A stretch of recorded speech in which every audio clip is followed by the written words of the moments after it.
Welcome to the TheDPost Sports Chat. I'm Drew Rubenstein here again with Todd Murray. And Todd, the WVU women's basketball team fell on the road at Texas Saturday night. And before we look ahead to Wednesday's game against Iowa State, let's look back at that game against the Longhorns. And what do you think is most concerning for Mike Carey and his squad coming out of that game? I think the toughest part to hear was that Mike was a little disappointed with the lack of execution at the end. And when you have a veteran team like that, you expect them to be able to execute when the game is on the line. It might be a little different if they had a bunch of freshmen and sophomores out there.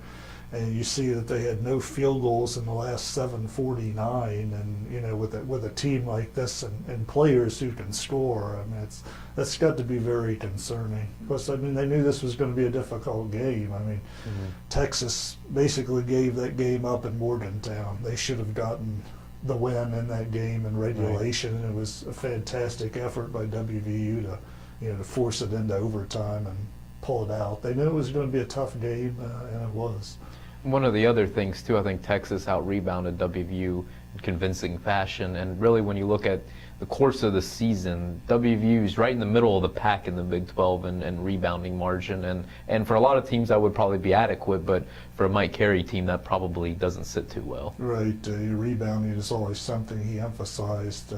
They went through a stretch earlier in the year when he was on them quite a bit about the other team's offensive rebounding in particular, and that hurt them quite a bit in Texas. And it's got to bother Mike Carey that their 6'7" girl did not even play in this game, and they were out rebounded by nearly 20. And then you look at Crystal Leary, who's been a rebounding machine for WVU, played 15 minutes and got one rebound. I'm sure Mike would tell you it's usually just simple boxing out that wasn't done, and obviously it hurt them tremendously. Looking ahead to Wednesday's game against Iowa State, WVU picked up arguably if not its most impressive victory, certainly one of the most impressive victories in Ames, Iowa earlier this month. I guess if you're looking at it, WVU probably can't expect Iowa State to play as poorly as they did in that game. So how do you see this rematch playing out? Yeah, very much. Yeah, Iowa State, their team, that they shoot a lot of threes. When they're hitting those threes, they can beat anybody in the country. When they're not going to beat very many teams. When WVU played them earlier in the year, they shot 2 for 20 from three and got beat by, I think, 14 points. So, they've got to get out on those shooters when they come here and, hope that they're not hitting. They're not hitting. They have to box out. They have to get rebounds. Those two parts of the game have to be working together.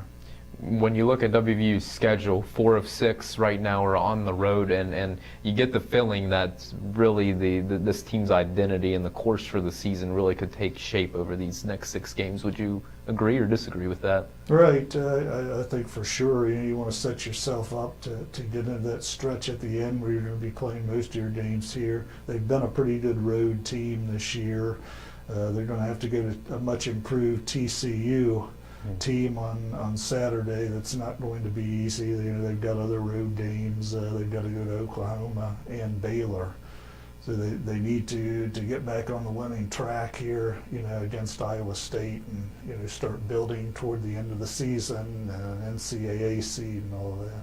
And along those lines, when you look at WVU's season, they really, when they've played a bad game, they've come back and played one of their better games. It seems like there's a lot of experience and just seniors on this team where they haven't had one of those lulls that kill a lot of college basketball teams. Would you credit that just to the upperclassmen on this team and kind of they've been through this a couple times before?